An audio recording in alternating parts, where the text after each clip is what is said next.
शाम का वक्त था। आसमान में सूरज ढलने लगा था, जैसे किसी ने थककर लाल और सुनहरे रंगों से उसे रंग दिया हो। सड़क के किनारे बैठा रवि अपनी पुरानी फाइलों को पलट रहा था। रिज्यूमे, रिजेक्शन लेटर्स और सपनों की राख। उसके चेहरे पर थकान थी, आंखों में सिर्फ एक सवाल, कितनी कोशिशें। और वो पिछले 1.5 साल से नौकरी ढूंढ रहा था। इंजीनियरिंग की डिग्री, अच्छे नंबर, लेकिन किस्मत जैसे किसी और की जेब में थी।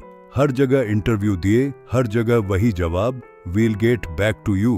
और फिर कभी कोई जवाब नहीं आया। अब घर का किराया बकाया था, पापा का फोन रोज आता, बेटा कुछ हुआ? और हर बार रवि वहीं झूठ बोलता, हाँ पापा, जल्द कुछ अच्छा होगा। उस दिन भी वही हुआ।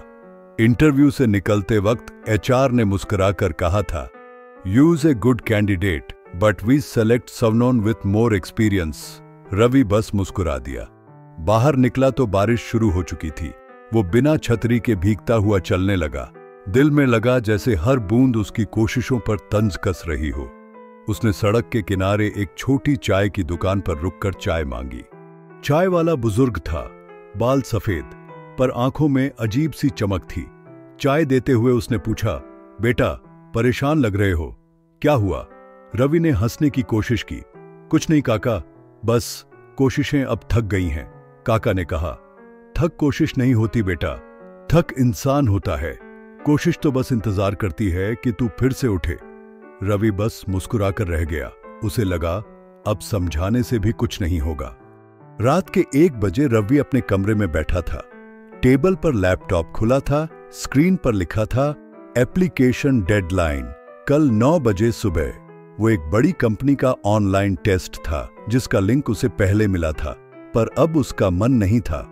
क्या फायदा, उसने खुद से कहा। हजारों बार कोशिश कर चुका हूं, अब क्या बदल जाएगा? उसने आंखें बंद की और उसी पल उसे मां की आवाज याद आई, बेटा कोशिश आखिरी नहीं होती जब तक तू हार मान नहीं लेता। वो आवाज उसके दिल में गूंजती रही। धीरे धीरे उसने कुर्सी खींची, बैठ गया और टेस्ट शुरू किया। रात के 2:30 तक वो लगातार स्क्रीन पर टाइप करता रहा। कुछ सवाल मुश्किल थे, कुछ आसान, लेकिन आज रवि किसी और ही जोन में था।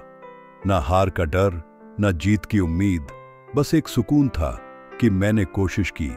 सुबह सूरज उगने तक टेस्ट पूरा हो गया। वो मुस्कुराया, लैपटॉप बंद किया और बिस्तर पर गिर पड़ा। 3 दिन बीत गए।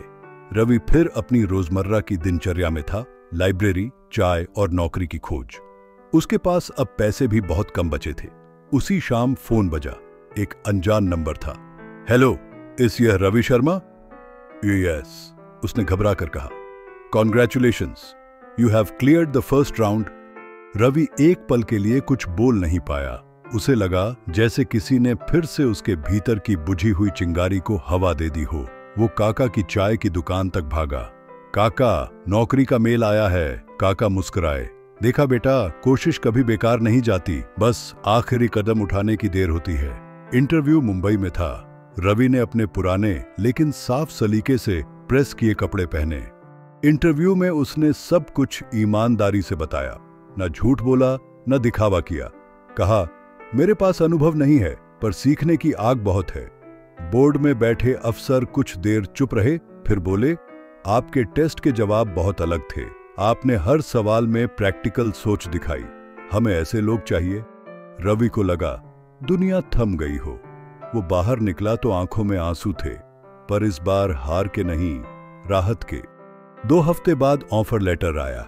रवि अब उसी कंपनी में काम कर रहा था जिसके बारे में वो कभी सिर्फ सपना देखता था। पहले दिन उसने अपनी डायरी खोली। पहले पन्ने पर लिखा था, कोशिश करूंगा चाहे नतीजा जो भी हो। और आखिरी पन्ने पर उसने लिखा, एक कदम सब कुछ बदल सकता है। रवि की कहानी सिर्फ उसकी नहीं थी, हर उस इंसान की थी जिसने कभी सोचा, अब और नहीं। ऐसी ही सच्ची प्रेरणादायक कहानियां हम हर हफ्ते लेकर आते हैं, तो चैनल को सब्सक्राइब कीजिए और बेल आइकन जरूर दबाइए। मिलते हैं अगली कहानी में, जहां जिंदगी के आंसू हौसले में बदलते